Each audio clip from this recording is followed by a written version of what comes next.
আরিফুজ্জামান নামে একজন ভদ্রলোক এসেছিলেন, উনার ভাই আলামিন। তো উনাকে আলামিন অনেক আগে, প্রায় 2 বছর আগে লিবিয়াতে যায় এবং গিয়ে আসলে তার বৈধ কোনো কাগজপত্র থাকে না।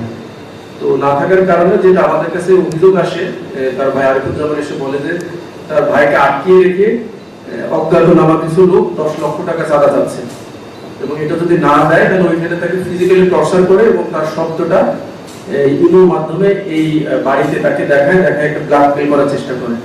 তো অভিযোগটা পেয়ে আমরা একটা মামলা নিই, মানব পাচার আইনে একটা মামলা নেওয়ার পরে আমরা খোঁজ খবর নিয়ে দেখি যে আমাদের বাদী আমাদের 2টা সিমে, মানে 2টা বিকাশের মাধ্যমে তাদের চাহিত 10 লক্ষ টাকা বিকাশের মাধ্যমে তাদেরকে প্রেরণ করেছে। তো আমরা খোঁজ খবর নিয়ে দেখতে পাই যে তাদের অবস্থান আমাদের কুষ্টিয়া জেলাতে। তো আমরা গতকালকে আমরা অভিযান চালিয়ে আমরা 2 জনকে গ্রেফতার করি, তরিকুল ইসলাম এবং একটা কুবাত আলী নামে।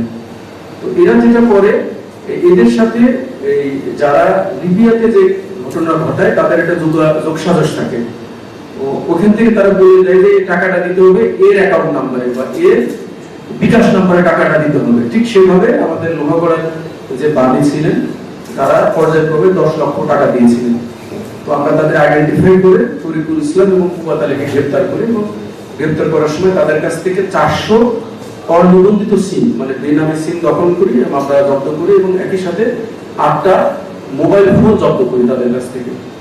এবং তাদের জিজ্ঞাসাবাদ করে আমরা জানতে পারি যে লিবিয়াতে যে লোক আছে তাদের সাথে এদের চুক্তি হলো 1 লাখ টাকায় 5% যে বিকাশ যার মাধ্যমে ক্যাশ আউট হবে সে পাবে এবং তার সাথে যে একজন আছে আমাদের কুবাত আলী, সেও 5% পাবে। বা এই কুবাত আলীর সাথে সরাসরি আবার লিবিয়ার সাথে যোগাযোগ থাকে বিধায় সে আরো অতিরিক্ত 5% বেশি পাবে।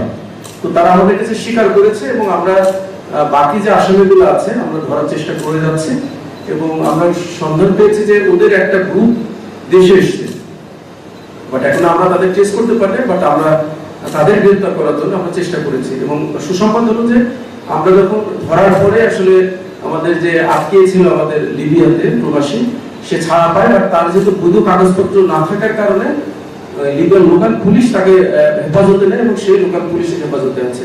সবচেয়ে বড় কথা হলো যে সে সুস্থ আছে এবং তার প্রাণ যাওয়ার আর সম্ভাবনা নেই।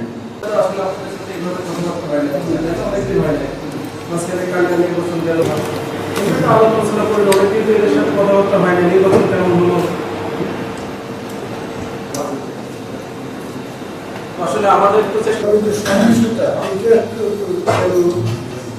নির্বাচন পরবর্তী তো